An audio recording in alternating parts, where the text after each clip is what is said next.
Es muy raro dar una plática sin gente, perdón. Nunca doy plática sin gente. Eh, Cuando mi papá me empezó a platicar acerca de todo el tema que le gustaba desde muy pequeño, siempre había uno que me gustaba mucho y son los relojes. Pero para empezar me gustaría platicarles, pues, cuál es la definición de un reloj o cuáles son los componentes de un reloj. Y es que los relojes, pues básicamente y en términos muy generales, se componen de engranajes, las agujas, que pues obviamente entre ellos funcionan para que pues nos den lo que es la hora. Soy abogado, o bueno, aún no lo soy, sigo estudiando, pero en mi familia desde muy pequeño me conocen como el abogado. Eh, Esto se remonta a cuando yo tenía desde aproximadamente 5 o 6 años. Y es que desde muy pequeño, ante las situaciones adversas que se me presentaban en la vida, siempre respondía con un no es justo. Siempre discutía con las personas, discutía con mi mamá, discutía con mi papá, discutía con personas en la calle acerca de por qué no era justo lo que estaba pasando.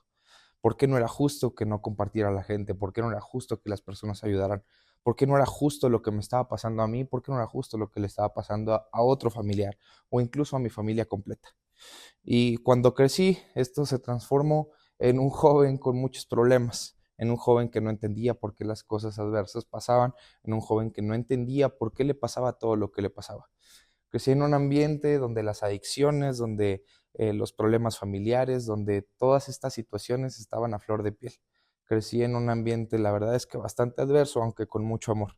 Y de acuerdo a todo lo que pasó desde mis 13 años, la muerte de mi hermano, el divorcio de mis papás y todas estas situaciones que a todos nos aquejan o que de alguna forma pudieron habernos aquejado en algún momento, pues la verdad es que ese no es justo se convirtió en un Bernardo que acabó en una clínica de rehabilitación a los 19 años durante 37 días en Tequisquiapan, Querétaro.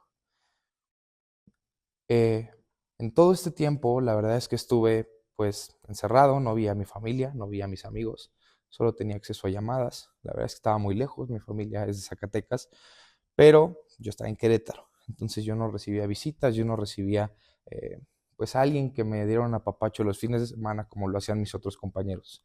Yo me quedaba solo, yo la verdad es que solo utilizaba mis llamadas de los fines de semana para saludar a las personas que me importaban, para saludar a las personas que me querían en ese entonces, para saludar a personas que incluso ahorita ya no están en mi vida. Cuando salí de ese proceso tan complicado que es estar en una clínica de rehabilitación por depresión y un intento de suicidio, pues te das cuenta de muchas cosas. Y te das cuenta incluso que después de estar en un proceso en el que te enseñan a vivir, la vida sigue siendo horrible allá afuera. Y sigue todo siendo injusto. Y sales y aunque tienes las herramientas para no volver a caer en lo mismo, sigues diciendo no es justo. Y sigue apareciendo ese Bernardo de 5 o 6 años que le dice a su mamá que no es justo.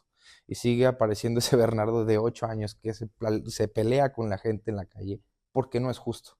No es justo que no compartan, no es justo que no ayuden, no es justo lo que están haciendo. Cuando entendí esto, decidí que mi misión en la vida, pues obviamente iba a ser llevar un mensaje al mundo.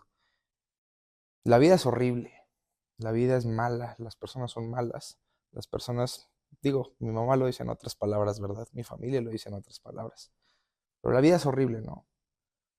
Y cuando entendí esto, me hice una pregunta. ¿La vida es horrible o la vida es horrible por personas como nosotros? La vida es horrible por personas como nosotros que hacemos daño a otros sin pensar en las consecuencias. Y es que vivimos en un mundo en el que nos dicen que somos un humano más dentro de los miles de millones de personas que habitamos este planeta. Y la verdad es que no nos damos cuenta de lo poderosos que somos como seres humanos. Y volviendo al tema de los relojes, yo los invito a que nos veamos como engranajes. Y es que nosotros, las acciones, los pensamientos, las palabras, las situaciones en las que nosotros nos envolvemos con las personas, pues tienen un impacto muy grande. Y nosotros decidimos hacia dónde giramos nuestro engranaje. ¿Por qué? Porque las palabras que yo tengo sobre alguno de ustedes, las palabras que yo tengo sobre las personas que quiero, o incluso sobre personas que no conozco, tienen una influencia. Las acciones que yo tengo tienen una influencia. Los pensamientos que yo tengo tienen una influencia incluso sobre mí, incluso hacia dónde voy, incluso sobre qué personas conozco, incluso sobre qué personas concurro en mi vida. Siempre me gusta en las conferencias que doy y en la conferencia que siempre me gusta dar, Guerreros de Resiliencia. Me gusta terminar siempre con una anécdota y es una película eh, en la que en la escena que siempre platico hay un niño que le dice a una anciana, a una persona mayor, que es un objeto que está en el cielo, que solo está parpadeando y parece una estrella, pero no es una estrella. La adulta mayor le empieza a contar una historia y le dice, es una estrella muerta. Y las estrellas muertas, que aún después de muertas siguen brillando, es porque cuando estuvieron vivas, cuando fueron cuerpos que brillan, como las demás estrellas que ves en el cielo, es porque brillaron mucho más cuando estuvieron vivas. Y todo esto se lo dice en medio de un desastre natural que estaba afectando a millones de personas en el mundo. Y a eso los invito a ustedes. Los invito a que entiendan el poder que tenemos como seres humanos. Los invito a que entiendan lo poderosos que podemos llegar a ser. Los invito a que entiendan que somos engranajes dentro de la vida de millones de personas. Porque tal vez el mensaje que yo llevo al mundo tenga una influencia mañana en alguno de ustedes. Y lo que tiene influencia en alguno de ustedes de mí va a tener la influencia en su familia, va a tener influencia en sus amigos, va a tener influencia en muchas otras personas. Quién sabe, y si mañana a ustedes los inspiro a llevar este mensaje al mundo y muchas más personas lo conocen. Los invito a que vivan la vida siendo estrellas y que sus acciones brillen tanto que aún después de morir sigamos brillando. Muchas gracias.